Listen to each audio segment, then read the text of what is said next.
That afternoon, the sun blazed down on the patrol car as Officer James Carter slowly drove through a low-income neighborhood on the outskirts of the city.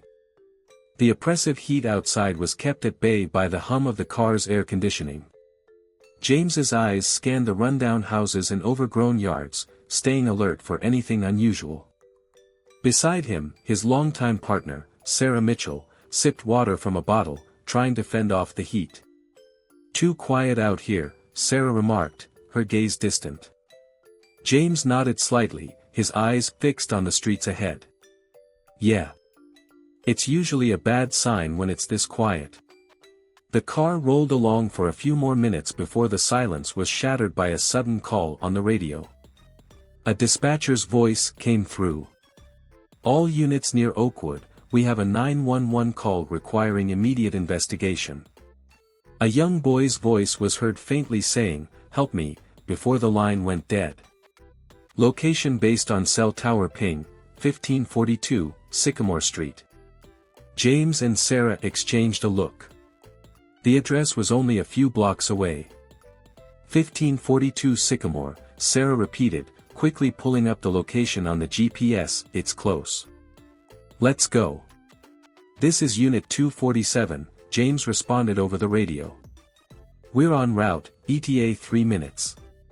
He activated the sirens and pressed on the gas, weaving through the light afternoon traffic. As they drove deeper into the area, the surroundings grew increasingly bleak.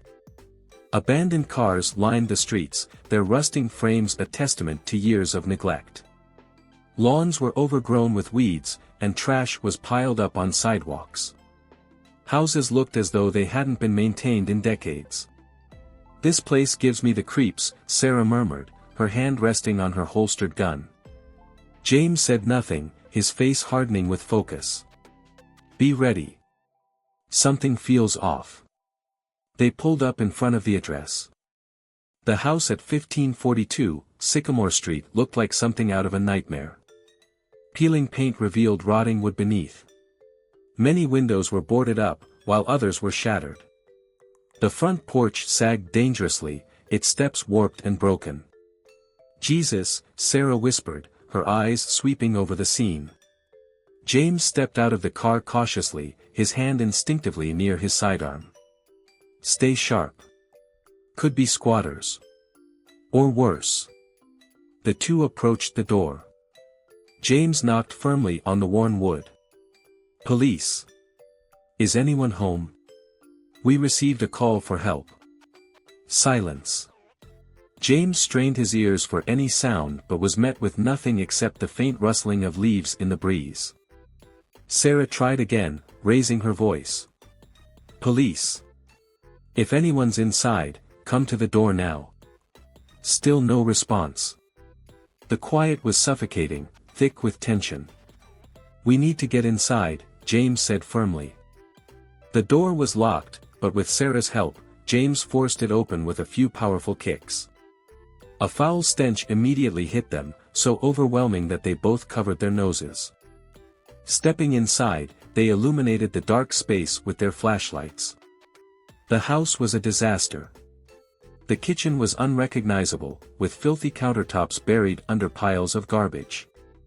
Moldy food containers and weeks-old takeout boxes were scattered everywhere. The sink overflowed with crusted dishes, and the air buzzed with flies. "God, this is a nightmare," Sarah muttered, her expression a mix of disgust and concern. James led the way through the narrow hallway, his unease growing with every step. They checked each room, but there were no signs of anyone. Suddenly, a faint sound broke the oppressive silence. "Help me. I'm here." James froze, his body tense. "Sarah, did you hear that?" Sarah nodded, her face alert. "It's a kid. Upstairs." They hurried up the creaking staircase, each step groaning under their weight. The sound had come from a door at the end of the hall. James approached it, pushing it open carefully. His flashlight scanned the small room beyond, landing on the figure of a child. It was a boy, wearing nothing but a pair of torn shorts. His small body was painfully thin, every rib visible under his bruised skin. His face was pale, his eyes hollow, and his head lolled weakly to one side. He looked like he hadn't eaten or had proper care in weeks. "God," James whispered, his voice breaking as he recognized the boy's face. It was Ethan, his son. James rushed forward, kneeling beside the boy, while Sarah kept watch, her gun ready. Gently, James lifted Ethan, feeling the terrifying fragility of his son's body. "Ethan," he said, his voice trembling. "It's me. I've got you." Ethan's sunken eyes fluttered open, struggling to focus. "Dad, you came." Sarah immediately radioed for backup and medical assistance, her voice steady despite the gravity of the situation. Meanwhile, James held Ethan close, his heart breaking as he took in the bruises, the cuts, and the sheer weakness in his son's voice. How had it come to this? How had he not known his son needed him? In that moment, James knew his life would never be the same. Nothing else mattered but saving Ethan. Ethan was rushed to the hospital in critical condition. James Carter rode with his son in the back of the ambulance, holding his frail hand as paramedics worked tirelessly to stabilize him. The sight of Ethan's sunken face and bruised body burned into James's mind, each detail a painful reminder of his failure to protect his child. As the ambulance sped through the city streets, James fought back tears, overwhelmed by guilt. He had been so consumed with his work, so focused on duty, that he hadn't noticed his son slipping through the cracks. How had he let this happen? At the hospital, Ethan was whisked away by doctors and nurses. James tried to follow, but a nurse placed a firm hand on his shoulder. "Sir, you need to let us work. We'll update you as soon as we can." James stood frozen, watching helplessly as the team disappeared through the swinging doors. The weight of his guilt was crushing. He sank into a chair in the waiting area, his head in his hands. Sarah Mitchell sat beside him, her quiet presence offering some small comfort. "You found him," Sarah said softly. "That's what matters now." James shook his head. "I should have been there before it got to this point. I failed him." As the medical team worked to stabilize Ethan, police backup arrived at 1542 Sycamore Street. Officers Ryan Parker and Daniel Cooper searched the property and found a man and woman hiding in a back room, Ethan's mother, Rachel Walker, and her boyfriend, Logan Mitchell. They were both arrested on the spot. The house, littered with drug paraphernalia and evidence of neglect, painted a horrific picture of the life Ethan had endured. At the station, James was briefed on the arrests. Logan smirked arrogantly from behind the bars of his holding cell as James approached. "Well, if it isn't Officer Hero," Logan sneered. "You think you're some kind of savior now?" James gritted his teeth, his fists clenching at his sides. "You nearly killed my son," he growled. Logan shrugged, his smirk widening. "Your son? Funny, you didn't seem to care much about him before now. Where were you, Dad of the Year?" The words hit James like a punch to the gut. The anger that had been simmering inside him threatened to boil over. He lunged toward the bars, grabbing Logan by the shirt. "You bastard," James snarled, his voice shaking with rage. "He's a child.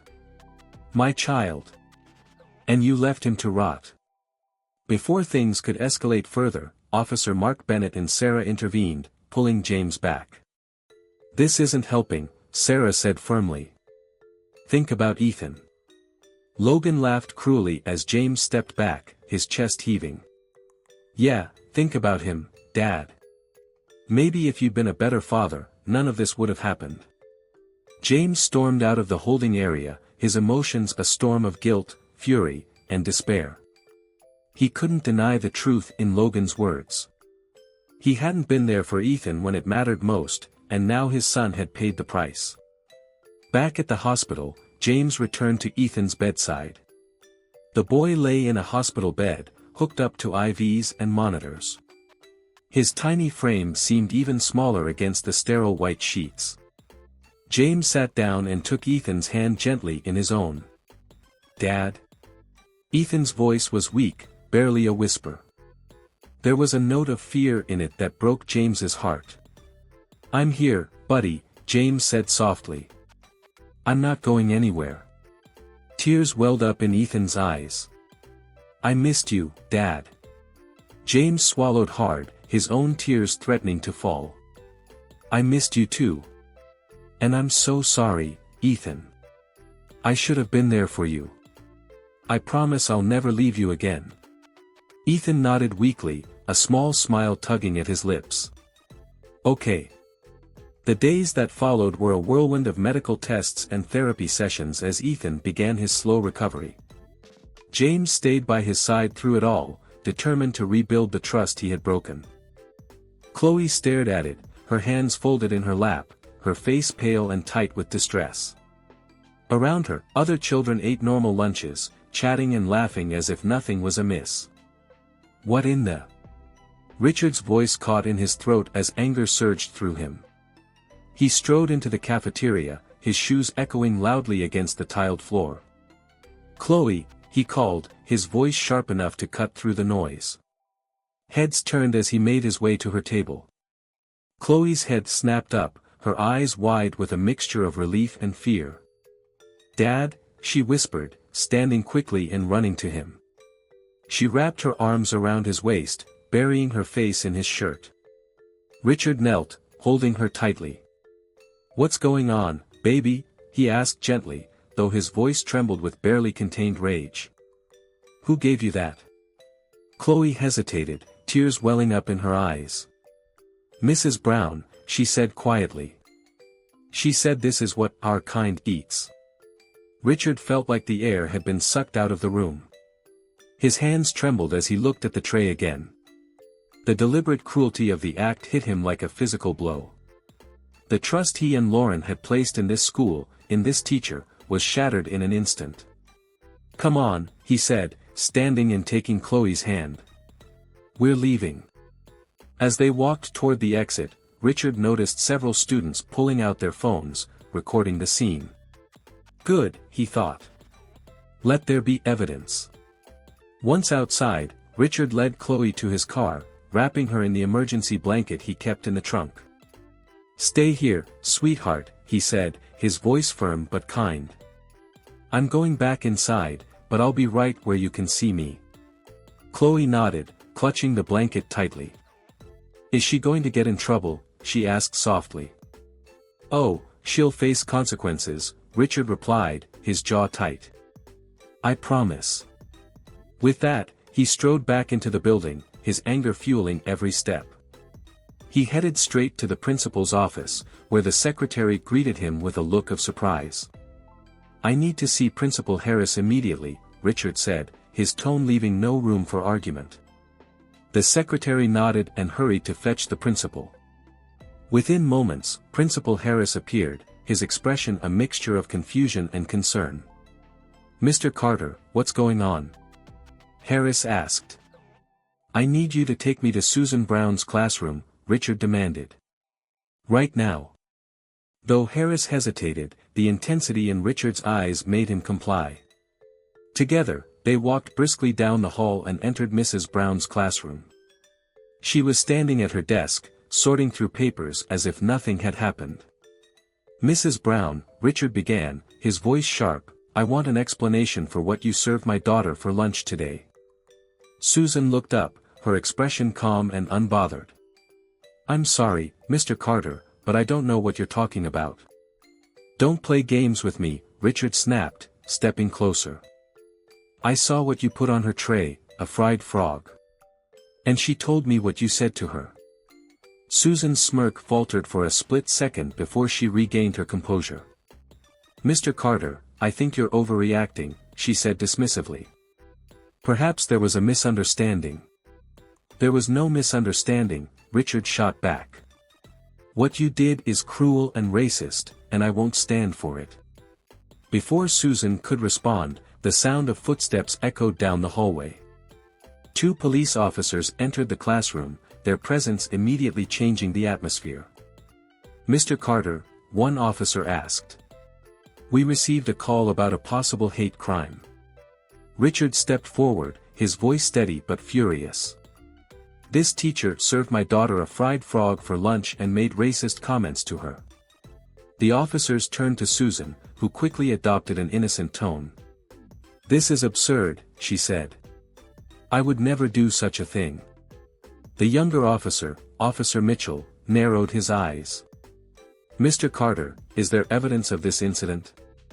Yes, Richard replied. The tray is still in the cafeteria, and there are students who recorded what happened. Officer Mitchell nodded and gestured for Richard to lead the way. Together, they went to the cafeteria, where the grotesque tray remained untouched. Officer Mitchell took photos of the evidence, his expression growing grim. This is unacceptable, he muttered. He turned to his partner. We need to interview the staff and review any security footage. Back in the classroom, Susan's confidence began to crack as the officers questioned her. When they found inconsistencies in her story and corroborating evidence from the students' videos, her demeanor shifted entirely. Her protests grew louder, her mask of professionalism slipping away. Finally, Officer Mitchell stepped forward. Susan Brown, you're under arrest for committing a hate crime, he said firmly. You have the right to remain silent. As she was handcuffed and led away, her facade crumbled entirely. Richard watched her go, feeling a mixture of relief and lingering anger. The damage had been done, but justice was beginning to take shape. That evening, back at home, Chloe sat between her parents on the couch, wrapped in their protective embrace. Richard looked into his daughter's eyes and spoke softly but firmly. None of this was your fault, Chloe. You are strong, and you are loved. Chloe nodded, her tears subsiding as she leaned into her father's arms. For the first time that day, Richard felt a small sense of peace. Though the fight wasn't over, he knew his family would face it together, stronger than ever.